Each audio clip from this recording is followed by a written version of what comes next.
Hello everyone, I hope you all are very fine. आशा करता हूँ कि आप सभी बहुत अच्छे होंगे और आप सभी लोगों का बहुत बहुत स्वागत है। दोस्तों, आज के इस वीडियो में हम स्पॉटिंग द एरर के क्वेश्चन करने वाले हैं, जो कि आपके प्री में दो क्वेश्चन आते हैं 4 नंबर के, CHSL और CGL के।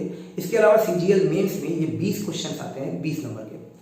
तो बहुत ही आसान लेवल होता है, लेकिन इसकी प्रैक्टिस बहुत जरूरी होती है, क्योंकि अगर आप प्रैक्टिस नहीं कर पाओगे तो एरर फाइंड करने में दिक्कत होती है। बट ये बहुत टफ नहीं होते हैं, बस इनको समझने की जरूरत होती है। और इंग्लिश की जो अंडरस्टैंडिंग होती है, जब आपकी अच्छी हो जाती है, तभी आप एरर फाइंड कर पाते हो। वर्ड मीनिंग में आप रट कर ले जाओगे, लेकिन स्पॉटिंग द एरर में आपको समझना पड़ेगा थोड़ा सा।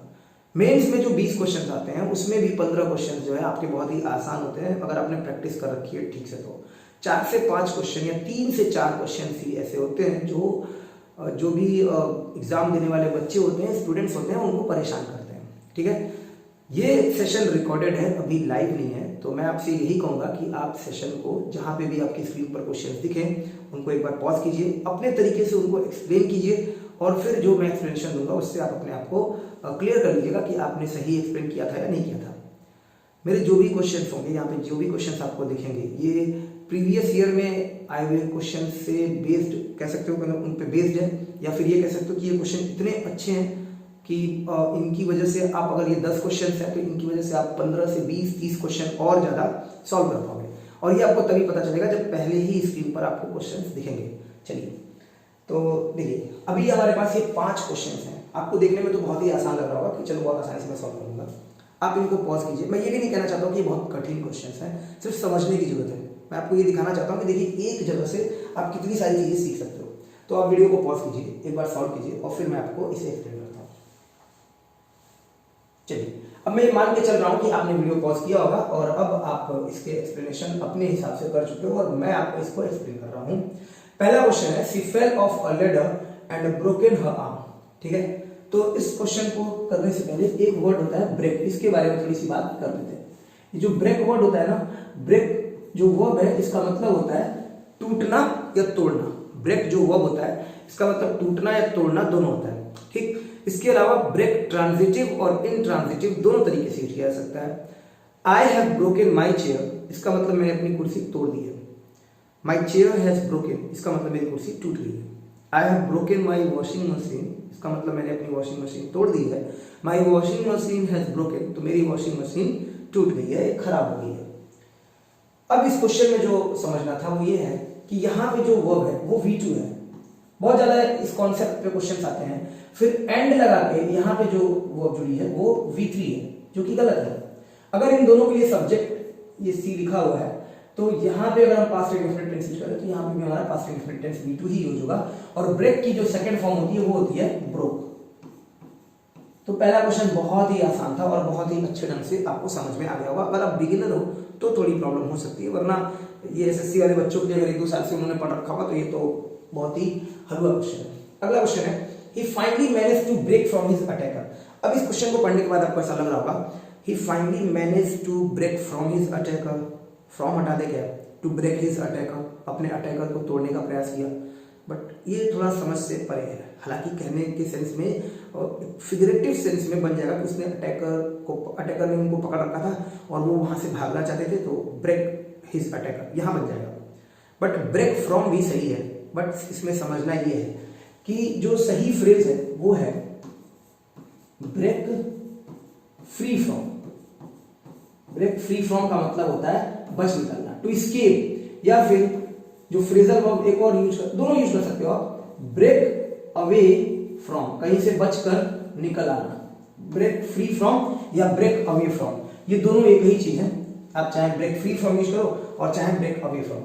अगर आप यहां से फ्रॉम हटाते हो तो he finally manage to break his attacker, काफी हद तक आपको लगेगा सही है और सही एक सेंस में बना दोगे, बट वो पूरी मीनिंग जो कन्वे करनी है वो नहीं हो पाएगी। तो इस क्वेश्चन को सही करने के लिए आपको लिखना पड़ेगा, he finally manage to break free from या break away from his attacker. Break free from का मतलब होता है टू एस्केप, और ब्रेक अवे फ्रॉम का मतलब होता है कहीं से भाग निकलना, मतलब कहीं से बच निकलना। तो उसी सेंस में दोनों सही हो जाएगा। तो आप इसको सही करने के लिए लिखो ब्रेक फ्री फ्रॉम। ठीक है, ये सही ऑप्शन हो जाएगा। थर्ड क्वेश्चन है, during the recession thousands of small businesses went broken. अब ये क्वेश्चन देखो, ये एक अच्छा क्वेश्चन है और इस तरह का एक क्वेश्चन सीडीएस के पेपर में पूछा गया था, वहीं से मैंने ये कॉन्सेप्ट उठाया और यहाँ से 4-5 क्वेश्चन आपके सामने रख दिए।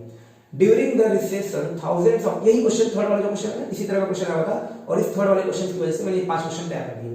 During the recession thousands of small business went broken, इसमें दिक्कत क्या है? आपको लग रहा होगा कि बिल्कुल सही है, बर्बाद हो गए, खराब हो गए, तो ये नहीं होता है। देखिए एक जो वर्ड होता है ना गो ब्रोक, गो ब्रोक, ब्रोक अपने आप में एडजेक्टिव होता है, पहले ये समझिएगा।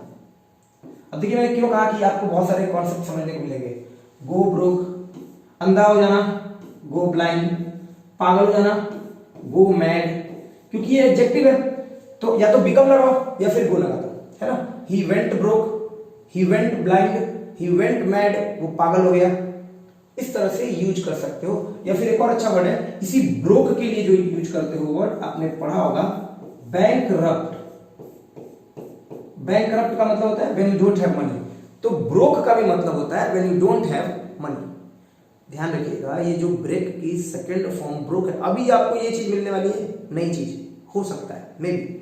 तो ब्रेक की जो सेकंड फॉर्म है ब्रोक, ये आपको फिलर्स में, इंप्रूवमेंट में, एरर में कहीं भी आ सकता है।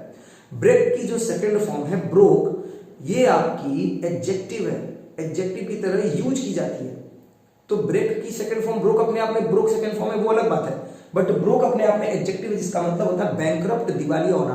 बैंकरप्ट जो वर्ड है ये नाउन वर्ब एडजेक्टिव हर तरह से यूज किया जा सकता है, तो यहां पे मैंने एडजेक्टिव के सेंस में लिख रखा है। He went bankrupt, Vijay Mallya went bankrupt, इसका मतलब विजय माल्या दिवालिया हो गए, ठीक है। तो go broke, go blind, go mad, ये मैंने आपको समझाना चाहिए। यहां से आपको कभी मिल सकता है गो ब्लाइंड भरने के लिए, गो मैड भरने के लिए, तो आपको समझना होगा कि ये ब्लाइंड और मैड एडजेक्टिव है, बैंकरप्ट एडजेक्टिव है। उस पर्सन को भी बोलते हो जो जैसे विजय माल्या वो बैंकरप्ट है।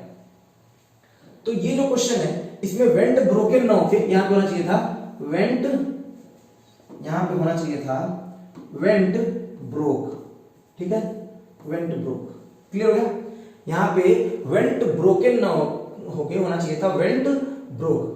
ही वेंट ब्रोक का मतलब वो दिवालिया हो गया, क्लियर। आगे देखो, फिर हमारे पास I decided to go broke and start my own business. अब इस क्वेश्चन में देखो, इससे थोड़ा सा लेवल मैंने ऊपर बढ़ाया, क्वेश्चन को थोड़ा सा चेंज किया। I decided to go broke and start my own business, बहुत ही अच्छे क्वेश्चन हैं। देखिए अब क्या दिक्कत हो गई इस स्टार्टेड टू गो ब्रोक में, अभी तो सही है ये गो ब्रोक आपने बताया सर, यहाँ पे हो जाएगा। तो I decided to go broke का मतलब है कि मैं बर्बाद होना चाहता हूं, मैं तबाह होना चाहता हूं, है ना। तो ये तो कोई सेंस बनेगा नहीं, क्योंकि आगे जो लिखा गया है स्टार्ट माई ओन बिजनेस, और अपना बिजनेस शुरू करना चाहता हूं। या तो होता है कि from scratch I want to start my business, और मैं सब खत्म करना चाहता हूं, तो बन जाता, बट ऐसा कोई सेंस है नहीं, और ये सेंस में गलत भी लग रहा है। तो इसका जो सही सेंस है, वो फ्रेज है, वो है गो फॉर ब्रोक। ध्यान रखिए ये V2 नहीं है, ये ब्रोक अपने आप में एक एडजेक्टिव भी होती है। गो फॉर ब्रोक इससे बनने वाला एक इडियम है, आप कह लो।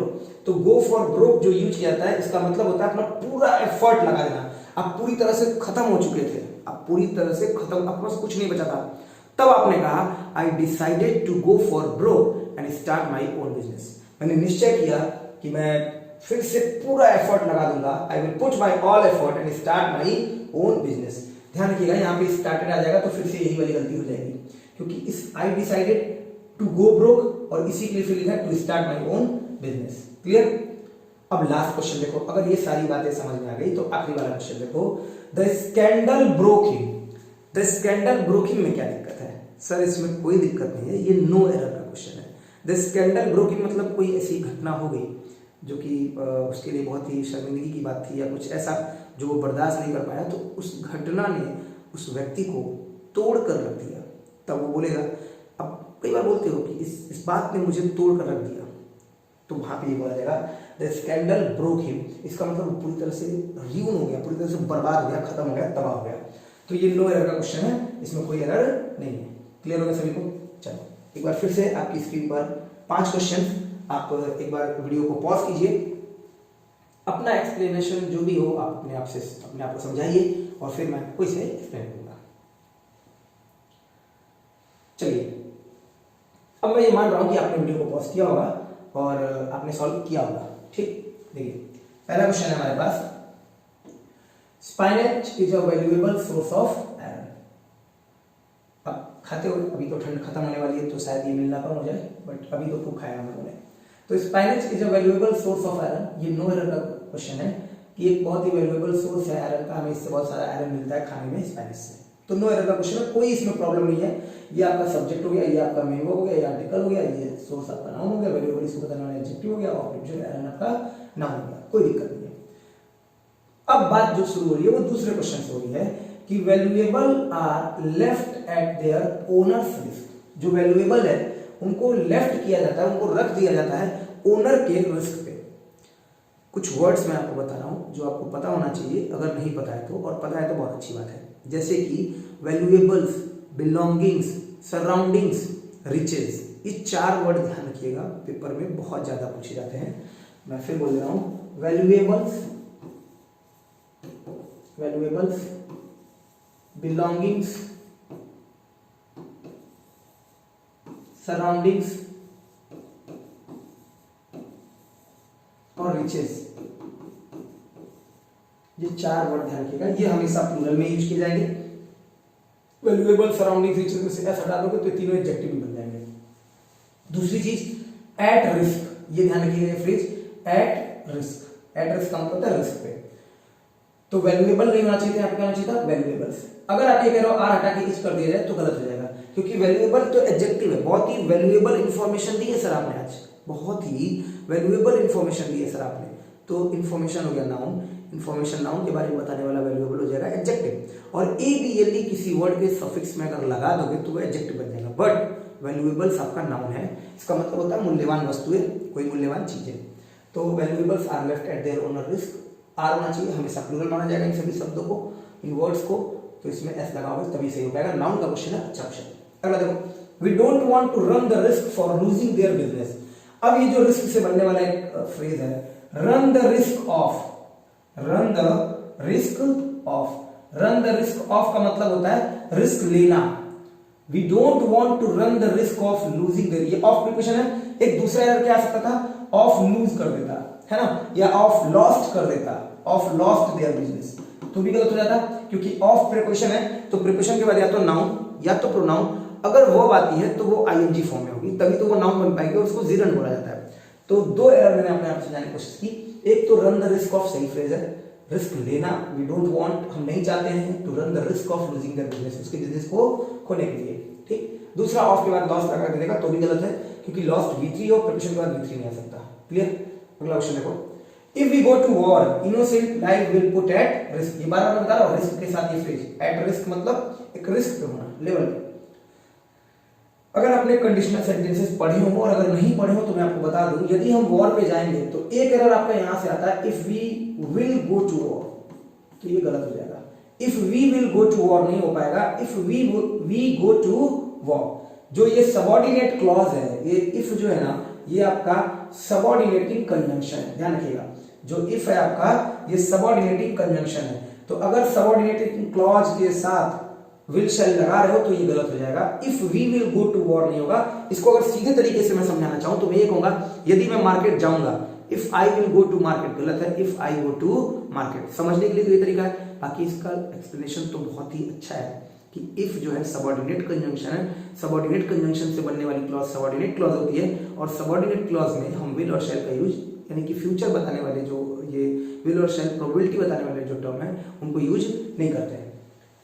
दूसरी जो क्लॉज है, innocent life will put at risk, इसमें क्या दिक्कत है, सही तो है, ये वाला प्रेजेंट इंडेफिनिट और दूसरा वाला future indefinite, will plus put, कोई दिक्कत नहीं है। एट रिस्क ये जो फ्रेज ये भी सही है। दिक्कत ये हो गई कि यदि हम वॉर पे जाएंगे तो ये जो मासूम लोगों की जानें हैं या जीवन है वो रिस्क पे रख दिए जाएंगे, वो रिस्क पे खुद नहीं हो जाएंगे, उनको रखा जाएगा हमारे द्वारा। यदि हम वॉर स्टार्ट करते हैं तो ये पैसिव होना चाहिए था और यहां होना चाहिए था विल बी पुट। ध्यान रखिएगा, विल बी पुट, ये सही ऑप्शन हो पाएगा। Innocent lives will be put at risk, will put नहीं हो पाएगा। अब देखो ये क्वेश्चन मेरे दिमाग में कहां से आया, ये रिस्क वाले इतने क्वेश्चन, ये समझ में आया। ये क्वेश्चन जो आया हुआ है ना, ये सीडीएस का क्वेश्चन है।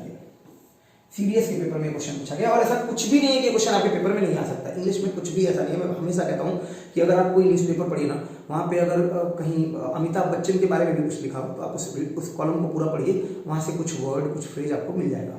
ठीक, कमेंट बॉक्स में लीव द स्टोन अनटर्न्ड, इसका मतलब बताइए। Leave no stone unturned, comment box में लीव नो स्टोन अनटर्न्ड का मतलब बताइए। मुझे इसलिए ध्यान आ गया क्योंकि अमिताभ बच्चन की कोई मूवी थी और उन्होंने कहा कि मैं इस मूवी में अपने इस रोल को शायद पा थी, उन्होंने कहा I will leave no stone unturned to play this role. ठीक है, तो आप ये थोड़ा सा बताइएगा इसका मीनिंग।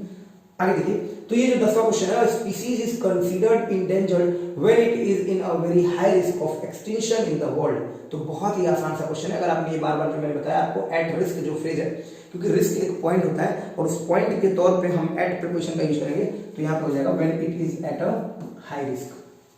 एक स्पीसीज को, अच्छा यहाँ पे भी ध्यान रखिएगा, जो ये स्पीसीज वर्ड है ये सिंगुलर और प्लूरल दोनों में इसी तरह से यूज की जाती है। और स्पीसीज इज कंसीडर्ड इंडेंजर, उसको इंडेंजर कंसीडर किया जाता है when it is at a very high risk of extinction. Extinction मतलब जब उसके एग्जिस्टेंस पे बात आ जाए कि अब वो बचेगा नहीं, when it is at a very high risk of extinction in the world. Clear हो गया? समझ में आ रहा है आप सभी को? ठीक, चलो अगला देखो। अब ये आपके पास कुछ अच्छे कॉन्सेप्ट और अच्छे क्वेश्चन है, आप वीडियो को पॉज कीजिए, एक बार क्वेश्चन को सॉल्व कीजिए और फिर मैं इसको एक्सप्लेन करूंगा। चलिए, अब मैं मान रहा हूं कि आपने वीडियो को पॉज किया होगा और अब मैं इन्हें एक्सप्लेन कर रहा हूं, आप इन्हें देखिए। If you don't help me I and my family go hungry this year. अभी देखो, गो हंग्री जो अभी बात हम कर रहे थे, गो हंग्री जिसकी बात हम अभी कर रहे थे, तो ये बन गया गो हंग्री, एडजेक्टिव है हंग्री। अब ये जो क्वेश्चन है ना, एक चैप्टर है क्लास 10th में, अ लेटर टू गॉड, आपने पढ़ा होगा। लेंचो एक फार्मर होता है और उसकी एक कहानी है, he was a poor farmer, है ना, his house was on the crest of a low hill, इस तरह का एक चैप्टर है पूरा, बढ़िया। वो लेटर लिखता है गॉड को, तो वहां पे तो वो कहता है, गॉड को जो लेटर लिखता है तो बोलता है, भगवान यदि आप हमारी मदद नहीं करोगे, इफ यू डोंट हेल्प मी, मैं और मेरा परिवार भूखों मर जाएंगे इस साल। तो अभी थोड़ी देर पहले मैंने कहा था कि ये जो इफ है ना, ये सबऑर्डिनेट कंजंक्शन है। सर, दो तरह की कंजंक्शन होती है, सबऑर्डिनेट कंजंक्शन और कोऑर्डिनेट कंजंक्शन। जब सबऑर्डिनेट कंजंक्शन से आप कोई क्लॉज जोड़ते हो तो वो सबऑर्डिनेट क्लॉज होती है, जब कोऑर्डिनेट कंजंक्शन से कोई क्लॉज जोड़ते हो तो वो कोऑर्डिनेट कंजंक्शन से कोई क्लॉज जोड़ते हो तो वो कोऑर्डिनेट क्लॉज होती है। क्योंकि इफ सबऑर्डिनेट कंजंक्शन है तो ये जो इफ वाली क्लॉज है ये पूरी सबऑर्डिनेट क्लॉज है, ये वाली क्लॉज पूरी मेन क्लॉज है। ठीक, अभी कहा था कि जो सबऑर्डिनेट कंजंक्शन होगा उसके साथ जो बनने वाली क्लॉज होगी उसमें कभी भी विल या शैल का यूज नहीं किया जाएगा। पहली बात तो ये हमेशा प्रेजेंट इंडेफिनिट में होगा या सिंपल प्रेजेंट में होगा। तो if you don't help me, सही है, if you don't help me, clear है, कोई दिक्कत नहीं है। I and my family will go hungry, एक तो ये होना चाहिए था, ये गलती से टाइपिंग में एरर हो गया है। I and my family will go hungry, ये एरर होना चाहिए था, एरर कुछ और भी बनाना था, लेकिन ये एरर है, I and my family will go hungry this year. तो ये तो टाइपिंग में छूट गया, तो ये आसान सा एरर था, यहाँ पे बन गया। इसके बाद एक एरर इसमें और रह जा रहा है और वो है प्रोनाउन का एरर। देखिए, 3 पर्सन्स होते हैं प्रोनाउन में, फर्स्ट पर्सन, सेकंड पर्सन और third person. First person, second person और थर्ड पर्सन, तो इनका जो ऑर्डर होता है ना वो 2, 3, 1 का होता है, यानी कि पहले सेकंड पर्सन, फिर थर्ड पर्सन और फिर फर्स्ट पर्सन।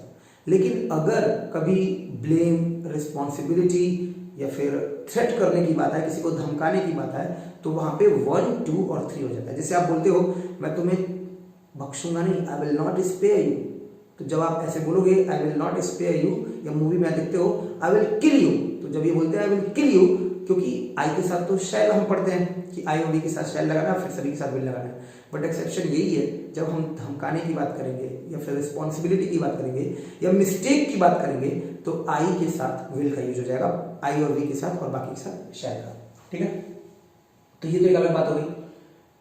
जो मुझे बता रहा था प्रोनाउन 2, 3, 1 जो ऑर्डर था, मैं कुछ और बोल गया लग रहा है। ठीक है, तो जो प्रोनाउन है ना 2, 3, 1 ये होता है ऑर्डर प्रोनाउन का। ठीक, 2, 3, 1 होता है प्रोनाउन का ऑर्डर, तो पहले सेकंड पर्सन, फिर थर्ड पर्सन और फिर फर्स्ट पर्सन। लेकिन अगर गलती या कोई एरर हो, कोई ब्लेम हो, कोई मिस्टेक हो, उसमें 1, 2, 3 होता है। ठीक, पहले फर्स्ट पर्सन, फिर सेकंड पर्सन, फिर थर्ड पर्सन। जो मैं बीच में बोल गया वो आई और वी के साथ शैल और विल के यूज को बोल गया, पता नहीं कैसे दिमाग कहाँ चला गया।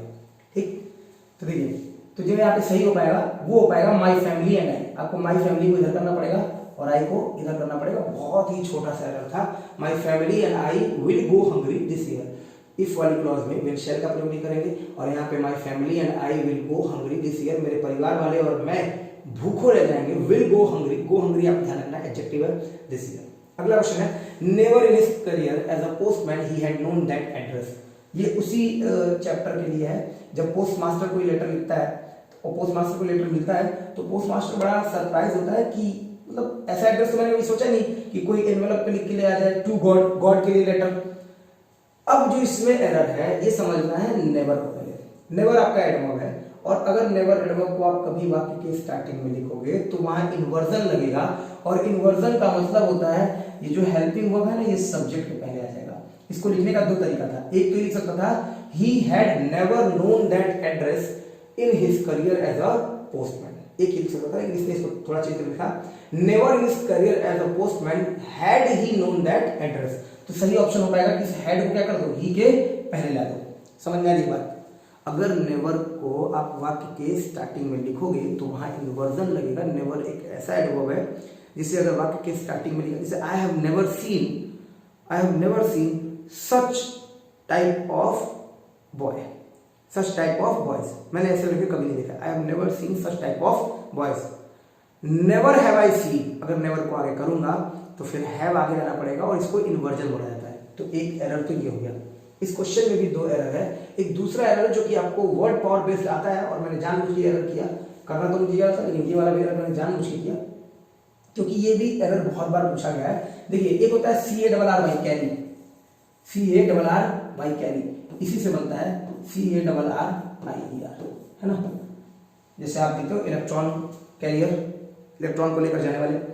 यहां पे जो बात हो रही है वो अपने प्रोफेशन, अपने ऑक्यूपेशन की बात हो रही है, तो उसकी स्पेलिंग होती है CARER, करियर, CARER। और ये नाउन और वर्ब दोनों तरह से यूज होता है। वर्ब फॉर्म में होता है अनकंट्रोल्ड वे में गाड़ी चलाना, जब आपकी गाड़ी कंट्रोल नहीं है तो दैट इज कॉल्ड करियर। ध्यान रखिएगा, ये वर्ड नाउन और वर्ब दोनों तरह से यूज होता है। अभी इस क्वेश्चन में मैंने बताया कि अगर नेवर को आप वाक्य के स्टार्टिंग में लिखोगे तो यहाँ पे ये इन्वर्जन लगेगा, इसकी वजह से ये हैड जो है वो सब्जेक्ट के पहले आएगा, वरना वैसे ये इंट्रोगेटिव सेंटेंस होता है जब हेल्पिंग ऑफ सब्जेक्ट के पहले आती है तो ठीक। और दूसरा ये जो करियर वाला बता दिया। 13 नंबर का क्वेश्चन है, none of this would have happened if you had listened me. फिर से वही, ये कंडीशनल है, इफ के साथ हैड प्लस V3, इफ वाली क्लॉज के साथ हैड प्लस V3, ध्यान रखिएगा, इफ वाली क्लॉज के साथ हैव प्लस V3 और जो दूसरी क्लॉज होगी उसमें सब्जेक्ट फिर plus would have plus V3। बहुत ही आसान सा कॉन्सेप्ट है, बहुत बार पूछा जाता है, subject plus would have plus V3। अब इसमें क्या दिक्कत हो गई सर, लिसन के साथ हमेशा किसी पर्सन के लिए लिसन टू मी। यदि तुमने मेरी बात सुनी होती ना, if you had listen to me, यदि तुमने मेरी बात सुनी होती, none of this would have happened, इसमें से कुछ भी नहीं हुआ होता। नेक्स्ट क्वेश्चन अगेन इसी तरह से, if you had heed my warnings, if you had heed my warnings, तो if plus new subject had, फिर यहाँ पे V3 चाहिए।